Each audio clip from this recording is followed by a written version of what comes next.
Iran ಮತ್ತು Israel ಮಧ್ಯೆ ಆಗ್ತಿರುವಂತಹ ಮಹಾಯುದ್ಧ ಏನಿದೆ 10ನೇ ದಿನಕ್ಕೆ ಕಾಲಿಟ್ಟಿದೆ.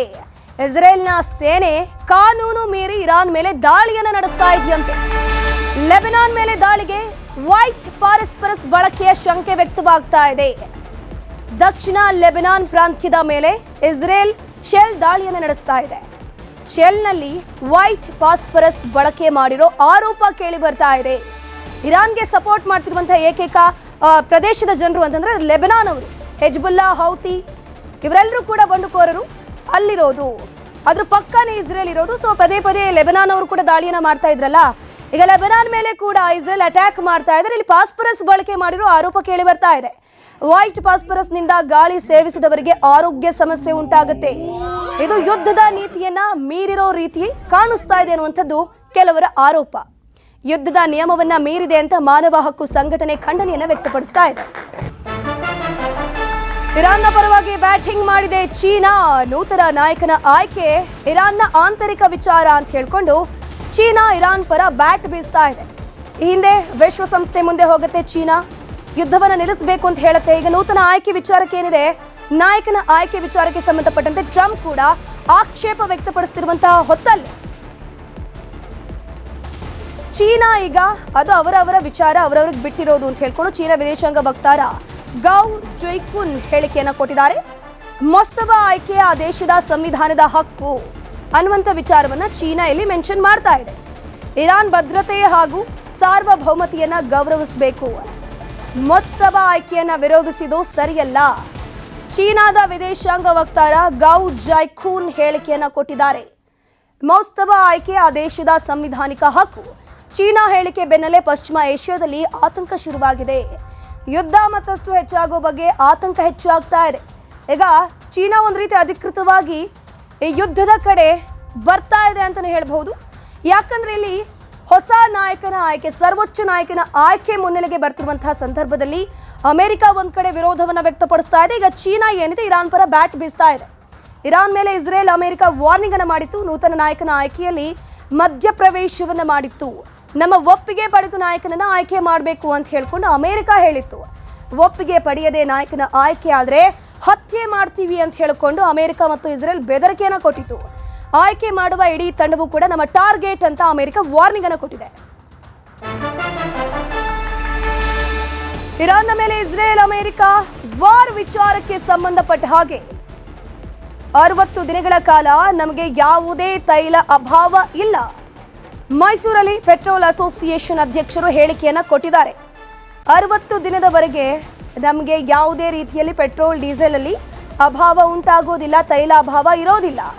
ಇರಾನ್ ಇಸ್ರೇಲ್ ಯುದ್ಧದಿಂದ ತೈಲ ಅಭಾವದ ಭೀತಿ ಹೆಚ್ಚಾಗ್ತಾ ಇತ್ತು. ಎಲ್ಲರೂ ಕೂಡ ಹೆದರ್ಕೊಂಡಿದ್ರು, ತೈಲ ಅಭಾವ ಸೃಷ್ಟಿಯಾಗತ್ತೆ, ರೇಟ್ ಹೈಕ್ ಆಗತ್ತೆ ಅನ್ನುವಂಥ ವಿಚಾರಕ್ಕೆ ಸಂಬಂಧಪಟ್ಟಂತೆ ಸಾಕಷ್ಟು ಚರ್ಚೆಗಳು ಕೂಡ ಆಗ್ತಾ ಇತ್ತು. ಬಟ್ 60 ದಿನದವರೆಗೆ ನಮಗೆ ಯಾವುದೇ ರೀತಿಯಲ್ಲೂ ಕೂಡ ತೈಲದಲ್ಲಿ ಅಭಾವ ಉಂಟಾಗೋದಿಲ್ಲ ಅಂತ ಹೇಳಲಾಗ್ತಿದೆ. ಭಾರತಕ್ಕೆ ಸದ್ಯ ಆ ಪರಿಸ್ಥಿತಿ ಬರೋದಿಲ್ಲ, ಇಂಧನದ ಅಭಾವ ಆಗೋದಿಲ್ಲ, ಬೆಲೆ ಏರಿಕೆಯು ಸದ್ಯಕ್ಕಿಲ್ಲ ಅಂತ ಹೇಳ್ಕೊಂಡು ಅಧ್ಯಕ್ಷ ಬಾಲಾಜಿ ಹೇಳಿದ್ದಾರೆ. ನಮ್ಮ ಕೇಂದ್ರ ಪೆಟ್ರೋಲಿಯಂ ಮಿನಿಸ್ಟರ್ ಈಗಾಗಲೇ ಹೇಳಿಕೆಯನ್ನ ಕೊಟ್ಟಿದ್ದಾರೆ.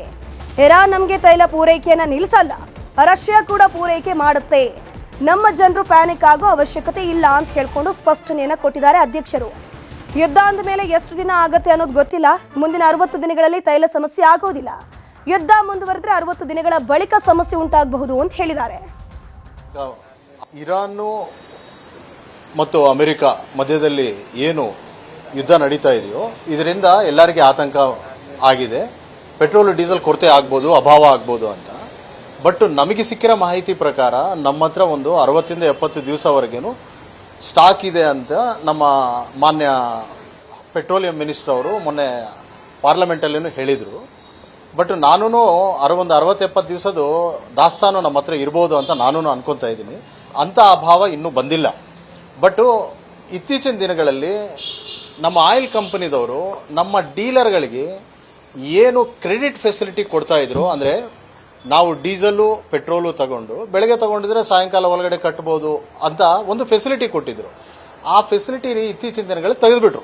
ಯಾಕೆ ಅಂದರೆ ಜಾಸ್ತಿ ಪ್ರಾಡಕ್ಟ್ ತಗೊಂಡು ಇದು ಮಾಡಬಾರ್ದು ಅನ್ನೋ ಒಂದು ಉದ್ದೇಶದಿಂದ ಹಂಗಾಗಿ ನನಗೆ ಇತ್ತೀಚಿನ ಸಮಯದಲ್ಲಿ ಅಭಾವ ಆಗಲ್ಲ ಅಂತ ನಾನು ಅನ್ಕೋತಾ ಇದ್ದೀನಿ. ಇದ್ರ ಬಗ್ಗೆ ಹೆಚ್ಚಿನ ಮಾಹಿತಿ ನೀಡ್ತಾ ಹೋಗ್ತಾರೆ ನಮ್ಮ ಪ್ರತಿನಿಧಿ ಆನಂದ್ ದೂರವಾಣಿ ಸಂಪರ್ಕದಲ್ಲಿ ಜಾಯಿನ್ ಆಗಿದ್ದಾರೆ. ಆನಂದ್, ಸದ್ಯಕ್ಕೆ ಇರಾನ್ ಇಸ್ರೇಲ್ ಯುದ್ಧಕ್ಕೆ ಸಂಬಂಧಪಟ್ಟಂತೆ ಈಗ ಪೆಟ್ರೋಲ್ ಬೆಲೆಯಲ್ಲಿ ಏರಿಕೆ ಆಗೋದಿಲ್ಲ, ಅಭಾವ ಉಂಟಾಗೋದಿಲ್ಲ ಅಂತ ಹೇಳಿಕೆಗಳು ಸಿಗ್ತಾ ಇದೆ. ಹೌದಾ? ಏನೆಲ್ಲ ಹೇಳಿಕೆ ಕೊಡ್ತಾ ಇದ್ದಾರೆ ಅಂತ? ಧನುಷ್, ಏನು ಇರಾನ್ ಹಾಗೂ ಇಸ್ರೇಲ್ ಯುದ್ಧದ ವಾತಾವರಣ ಈಗಾಗಲೇ ಏನಲ್ಲಿ ಶುರುವಾಗಿದೆ. ಇದರ ಬಿಕ್ಕಟ್ಟಿನಿಂದ ಪೆಟ್ರೋಲ್ ಡೀಸೆಲ್ ದರದಲ್ಲಿ ಏರಿಕೆ ಆಗುತ್ತೆ, ಪೆಟ್ರೋಲ್ ಡೀಸೆಲ್ ಭಾರತದಲ್ಲಿ ಅಭಾವ ಉಂಟಾಗುತ್ತೆ ಅನ್ನುವಂತಹ ಒಂದಷ್ಟು ಸುದ್ದಿಗಳು ಹರಿದಾಡ್ತಾ ಇದ್ದು, ಸದ್ಯಕ್ಕೆ ಈಗ ಇದ್ರ ಬಗ್ಗೆ ಮಾತನಾಡಿರುವಂತಹ ಪೆಟ್ರೋಲಿಯಂ ಅಸೋಸಿಯೇಷನ್ ಅಧ್ಯಕ್ಷರಾದಂತಹ ಡಾಕ್ಟರ್ ಬಾಲಾಜಿ ಅವರು ಒಂದು ಮಾಹಿತಿಯನ್ನ ಕೊಟ್ಟಿರುವಂತದ್ದು. ಇನ್ನು 60 ದಿನಗಳವರೆಗೂ ಕೂಡ ಯಾವುದೇ ರೀತಿಯ ಪೆಟ್ರೋಲ್ ಡೀಸೆಲ್ ಇರ್ಬೋದು, ಯಾವುದು ಅಭಾವ ಉಂಟಾಗೋದಿಲ್ಲ. ಈಗಾಗಲೇ ನಮ್ಮ ಬಳಿ ಅಂದ್ರೆ 60 ದಿನಗಳಿಗೆ ಆಗುವಷ್ಟು ಪೆಟ್ರೋಲ್ ಡೀಸೆಲ್ ಉತ್ಪನ್ನಗಳು ನಮ್ಮ ಹತ್ರ ಸ್ಟಾಕ್ ಇದೆ. ಯುದ್ಧಗಳು ಎಷ್ಟು ದಿನ ನಡೆಯುತ್ತೆ ಅಂತ ಗೊತ್ತಿಲ್ಲ, ಆದ್ರೆ ಒಂದು ವೇಳೆ 60 ದಿನಗಳ ನಂತರವೂ ಕೂಡ ಯುದ್ಧ ಮುಂದುವರಿದ್ರೆ ಆಗ ಅಭಾವ ಉಂಟಾಗಬಹುದು. ಯಾಕಂತ ಹೇಳಿದ್ರೆ ಈಗಾಗಲೇ ಇರಾನ್ ತನ್ನ ಗಡಿಯನ್ನ ಅಂದ್ರೆ ಭಾರತಕ್ಕೆ ಪೆಟ್ರೋಲ್ ಪೂರೈಕೆ, ಡೀಸೆಲ್ ಪೂರೈಕೆ ಗಡಿಯನ್ನ ಬಂದ್ ಮಾಡಿಲ್ಲ, ಅದು ಕೂಡ ಕೊಡ್ತಾ ಇದೆ. ಜೊತೆಗೆ ರಷ್ಯಾ ಕೂಡ ನಾವು ತೈಲವನ್ನ ಕೊಡ್ತೀವಿ ಅಂತ ಭಾರತಕ್ಕೆ ಈಗಾಗಲೇ ಆಶ್ವಾಸನೆಯನ್ನು ಕೊಟ್ಟಿರುವಂತದ್ದು. ಆ ಹಿನ್ನೆಲೆಯಲ್ಲಿ ಈಗಾಗಲೇ ಯಾವುದೇ ರೀತಿಯ ಭಾರತದಲ್ಲಿ ಸದ್ಯಕ್ಕಂತೂ ಪೆಟ್ರೋಲ್ ಡೀಸೆಲ್ನ ಅಭಾವ ಉಂಟಾಗೋದಿಲ್ಲ.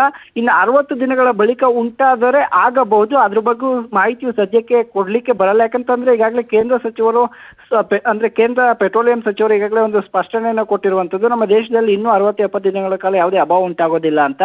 ಅಲ್ಲದೆ ಎಷ್ಟು ಸ್ಟೋರೇಜ್ ಇದೆ ಅನ್ನುವಂಥದ್ದು ಕೂಡ ಹೇಳಲಿಕ್ಕೆ ಬರೋದಿಲ್ಲ. ಹಾಗಾಗಿ ಸದ್ಯಕ್ಕಂತೂ ಇರಾನ್ ಇಸ್ರೇಲ್ ಯುದ್ಧ ಏನಿದೆ ಇದು ಭಾರತದ ಪೆಟ್ರೋಲ್ ಡೀಸೆಲ್ ಬೆಲೆ ಏರಿಕೆ ಇರ್ಬೋದು ಹಾಗೂ ಕೃತಕ ಅಭಾವವನ್ನು ಸೃಷ್ಟಿ ಮಾಡೋದಿಲ್ಲ ಅನ್ನುವಂಥದ್ದು ಬಾಲಾಜಿ ಅವರ ಮಾತುಗಳು. ಧನುಶ್ರೀ, ಥ್ಯಾಂಕ್ ಯು ಆನಂದ್ ತಮ್ಮೆಲ್ಲ ಮಾಹಿತಿಗಾಗಿ.